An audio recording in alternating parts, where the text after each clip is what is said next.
আজকে টোটো কোম্পানির গন্তব্যস্থল মামা শ্বশুর বাড়ি। এসে থেকে শুধু ঘুরেই যাচ্ছি, বাড়িতে আর থাকা হচ্ছে না। তাই নিজেকে যেন টোটো কোম্পানি মনে হচ্ছে, বেশ পুরনো বউ মনে হচ্ছে।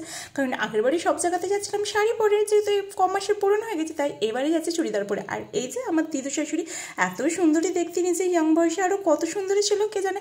মাইমাদের বাড়িটা না অনেকটা বড়, আর একসাথে অনেকে মিলে থাকে। এই যে এই পুরনো রান্নাঘর দেখছো, পরপর সবার উনুন রয়েছে, এখানে সবাই রান্না করে। আর এগুলো পুরনো বাথরুম, পরপর সবার বাথরুম, যেহেতু এখন সবাই নতুন করে সেপারেট করে করেছে, কিন্তু বাড়িটা অনেক বড়। দিন তারপর খাওয়া দাওয়া করে চলে গেছিলাম মাঠে। মাইমাদের অনেক আম গাছ।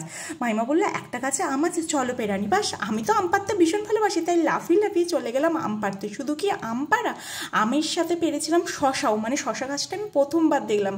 দেন বাড়ি এসে জমিয়ে সেই কাঁচা আম আর কামরাঙা মাখা খেয়ে দিয়ে চলে গেছিলাম ছোটো মাসি শাশুড়ির বাড়িতে। দেন সেখান থেকে দুজনে একটু বেরিয়ে মাসির মনির কাছে আবদার করেছিলাম আজকে কলা পাতায় ডিনার করবো, চলো আজকে